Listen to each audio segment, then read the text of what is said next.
Bonjour à tous, ici Cadium de Kazadash TV, aujourd'hui avec énormément de fierté pour QC StarCraft, donc ainsi que vous le fait savoir l'ami 21, je me joins à l'équipe dans le but de vous donner toujours plus d'excellentes parties de StarCraft 2 et dans mon cas, dans le but de vous présenter les joueurs québécois qui font de plus en plus leur marque sur les serveurs nord-américains. Donc dans ce cas-ci, vous voyez les deux joueurs que nous avons présentement qui se donnent les politesses en français s'il vous plaît, et la raison est très simple. Je commence cette collaboration avec un match-up classique Québec versus France. Donc nous sommes sur Metallopolis et nous avons dans la position du bas NG Praetor du clan Nocturnal Gamers qui est un joueur de la Ligue Maître, qui joue du coude pour passer chez les grands maîtres la saison prochaine. On est aux environs de 2000 points dans la Ligue Masters avec un excellent ratio de victoires-défaites. Et de l'autre côté, dans la position de droite, nous avons le seul et l'unique Todd du clan Millennium qui s'amusait sur les serveurs nord-américains à ce moment-là. Donc il n'a évidemment pas besoin de présentation. C'est un joueur du top 10 européen. Et sans aucun doute un joueur qu'il faudra respecter pour Praetor et ne pas sous-estimer ce scout qui est envoyé présentement par Todd à la bonne position. Donc nos deux joueurs qui sont en position rapprochée au sol, et c'est une position qui je crois va favoriser Todd puisque Praetor est un joueur qui adore passer en macro game.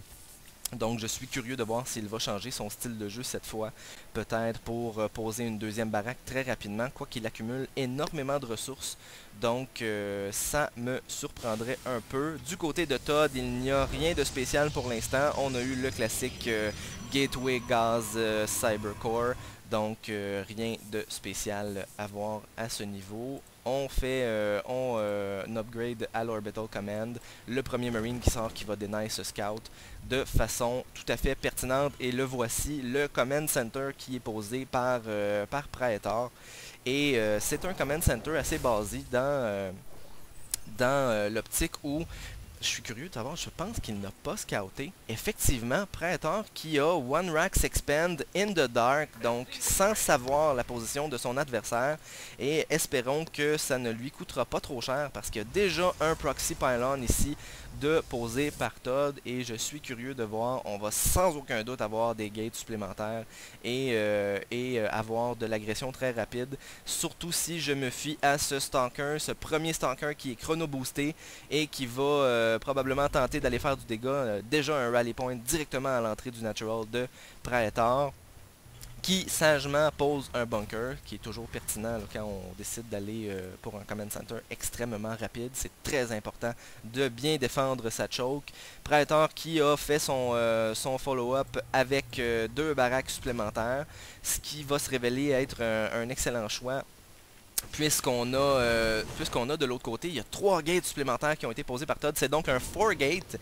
Ce Zealot et ce Stalker qui sont venus poker la ramp de Praetor sans succès. Ce bunker était s'était déjà complété. En fait, si je me trompe pas, il s'est complété à la seconde près où Todd a décidé de monter la choke, et Praetor qui comprend suite, si je ne m'abuse, suite à son scout. Voilà, il a scouté le close position et qui nous mentionne vivement les maps MLG. Évidemment, il n'y a pas de close spawn en MLG pour favoriser les macro games.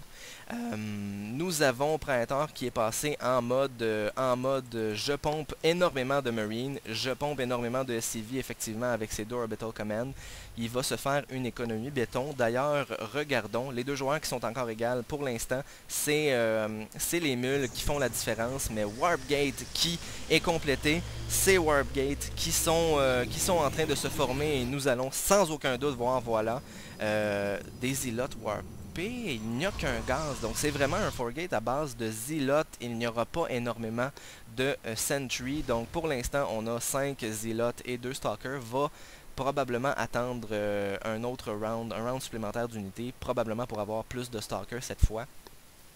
Et voilà, effectivement. Donc, il y a 4 stalkers supplémentaires qui sont posés. Les Zealots qui vont être là pour poker le haut de la ramp, donner la vision aux stalkers et qui vont tanker du dégât. Mais il y a énormément de Marines. Les SCV qui sortent de la ligne de minerai pour tenter de réparer ce bunker. Ce bunker qui tombe, mais il ne reste plus de Zealots pour tanker les dégâts. Et c'est ces stalkers qui prennent énormément de dégâts de la part des Marines. Pas autant que de la part des maraudeurs, mais il n'y en a pas encore. Il est en train d'en produire, voilà. On a 2 baraques avec Tech Lab et 1 avec réacteur, ce qui est tout à fait commun. Le bunker, le deuxième qui n'est pas terminé, et Todd qui repousse avec cette fois beaucoup plus de stalkers. Il y a une mule qui est prise dans l'armée de Praetor. Ça serait peut-être une bonne idée de renvoyer ça, voilà, au minage immédiatement. Je veux attirer votre attention sur le fait que Todd n'a pas expand derrière son Forgate. Il est en train de poser le conseil crépusculaire. Voyons voir vers quoi il va se diriger. Ça pourrait être beaucoup de choses. Ça pourrait être une tech rapide vers Blink Stalkers. C'est ce que nous allons voir. Les premiers maraudeurs qui sont sortis pour Praetor, il est en train de rechercher Combat Shield et Stimpack, en plus de rechercher depuis un certain temps déjà son +1 en attaque. Donc est probablement en train de se préparer à tout d'abord repousser ce push Forgate, mais également à contre-push une fois que ce sera fait. Évidemment Praetor, qui commence à être sursaturé là, dans sa main, va vouloir expand le plus rapidement possible. Et ce Nexus maintenant qui est posé par Todd. Todd qui réalise qu'il ne pourra pas gagner avec son Forgate. Il y a trop de production du côté de Praetor. Et à chaque seconde qui passe, Praetor qui est de plus en plus près de pouvoir repousser ce petit contain de la part de Todd. Et voilà, donc ce Orbital Command qui, synchronisé avec la fin de la recherche de Stimpack, va peut-être pouvoir permettre à Praetor de sortir et d'aller sécuriser sa B2, quoique je n'avais pas vu, il y a une Sentry et je crois que Praetor l'a vu également. C'est la raison pour laquelle il ne sort pas, ne veut pas se faire séparer son armée en deux. Et pendant que je suis en train de passer à côté, nous avons le Dark Shrine qui est posé par Todd. Donc et cette recherche de Conquest of Shells qui est peut-être la dernière chose que Praetor attend là, avant d'expand. Il y a également une Ghost Academy qui a été faite. Est-ce qu'on a déjà des Ghosts? Oui, il y en a 2. Donc je pense qu'il ignore tout simplement le contain placé par son adversaire et s'avance pour un gros push sur une base en arrière duquel il va expand. Le bunker qui a été annulé, c'est donc qu'il se prépare à sortir et il y a effectivement un bon avantage de population là, du côté de Praetor qui sort avec ses ghosts cachés sous le command center et un bel EMP qui a touché la sentry. Cette sentry qui tombe, maintenant la sécurité voulue est là pour sortir pour Praetor. Et Todd qui a teché jusqu'à Dark Templar. J'ai l'impression que c'est peut-être ce qui lui a laissé une petite faiblesse au niveau de l'armée. Ce Dark Templar qui va être vu évidemment, qui a fait 2 kills par contre. Les probes de Todd qui sortent de la ligne, qui retraitent vers la B1. Alors que cette B2 va tomber pour Todd malheureusement. Donc un autre Dark Templar qui est warpé. Il y avait, je crois, suffisamment d'énergie sur les Orbital Command. Ce Dark Templar qui a déjà 2 kills, mais surveillons l'autre devant. Il ne reste presque plus d'armée pour Todd. Et ça pourrait très facilement être la game ici, tout dépendamment vers quoi il se lance. Est-ce qu'il va se diriger? Il y a déjà un Warp Gate qui a été deny, qui ne peut plus produire. Et ce Nexus qui tombe, ça pourrait être la fin de la partie. On va suivre ça avec beaucoup d'attention. Les unités de Praetor à qui il ne reste plus beaucoup d'énergie. Et ce Nexus qui ne tombe pas. Et oh mon dieu, il reste 5 HP au Nexus. Je suis sans voix. Et probablement que Todd est en train de se frotter les mains présentement. Donc il est toujours en vie. Praetor qui a tout donné sur ce push. Il avait même, il micro-gérait au point de putain ton Nexus. Effectivement, c'est un coup de chance ou plutôt un coup de malchance de la part de Praetor. C'est un 5 et Todd qui je vais m'abstenir. Donc l'Orbital Command de l'Expand de Praetor qui est obligé de retraiter en conséquence de ce push qui a somme toute bien fonctionné, mais qui aurait encore mieux fonctionné si ce fameux Nexus avait pu tomber. Donc ça nous donne une game qui continue, une game ma foi très intéressante. Todd qui n'a toujours pas refait de pylône pour réalimenter ce Warp Gate, et pour cause, il est en train de chronobooster des probes. Ça va être extrêmement important. Pourtant, pourquoi personne ne sait jouer en silence sur ce serveur? Oui, Praetor, en fait Praetor présentement qui m'expliquait après la partie qu'il était tout simplement en adoration là, pour Todd, et je pense qu'il l'a mentionné au début de la partie, le grand dieu Protoss français, c'est effectivement Todd. Donc Praetor qui, en fait Todd qui n'est pas si en arrière que ça dans cette partie, si on constate au niveau de l'économie, a 23 probes contre seulement 16 SCV pour son adversaire Praetor, qui a évidemment les mules de son côté. Un Dark Templar laissé devant la base de Praetor pour l'empêcher de réexpand. Et ce Proxy Pylon, en fait, je pense que Praetor aurait peut-être dû essayer d'aller le sniper. Donc c'est certain que dans le cas d'un contain sérieux comme il avait sur Praetor, Todd a certainement un Proxy Pylon à un endroit ou à un autre de la map. Je veux mentionner que Todd expand à son tour, un expand caché qui ne sera probablement jamais scouté par Praetor étant donné leur position. On a un premier Medivac de sortie, et je pense que Praetor va switcher pour voilà. Je pense qu'il a vu la quantité de Dark Templar produit par son adversaire et qu'il va donc se faire un Raven. Voilà, exactement. Donc, petite armée de la part du côté de Todd. Ici, il n'y a pas énormément de sentry. Pourtant, il a recommencé à miner du gaz de façon tout à fait pertinente. Je pense que les deux joueurs travaillent vraiment fort à refaire leur économie. Quoique si je ne m'abuse, ouais, je pense que Praetor a coupé les SCV et tente ici d'aller réexpand. Mais c'est peut-être une fausse expansion. On attend avec impatience le Raven, évidemment, puisqu'il sait maintenant qu'il y a un Dark Templar à l'expand.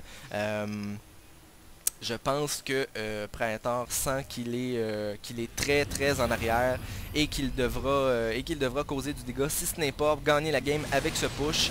Et je veux voir s'il est en train de rechercher. Non, je pensais qu'il allait continuer à techer un petit peu, mais ce n'est pas le cas. Et ça me donne d'autant plus l'impression qu'il se prépare à un push de style all-in. Est-ce que Todd va être prêt? Il y a un retard dans la population. On est en train de warper beaucoup plus de zélotes. Il y a déjà un Archon qui a été fait formé de Dark Templar. Évidemment, quand Todd a vu le Raven, ces Dark Templars deviennent pratiquement inutiles.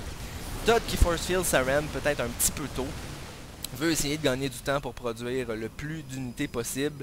Todd qui pourrait tenir ce push, ça lui aurait peut-être pris un tout petit peu plus de sentry. Il y en a deux. Ce force field qui encore une fois a été placé un peu tôt aurait sans aucun doute voulu couper l'armée de Praetor en deux. Un EMP qui est casté du bas de la choke, qui fait mal à ces quelques stalkers, mais c'est une question de temps en fait avant que Praetor ne puisse monter dans la main, et voilà, ça va se passer maintenant.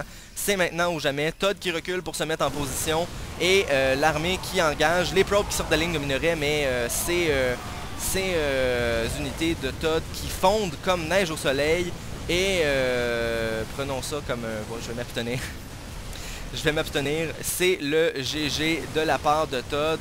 Todd qui ne peut rien faire, et...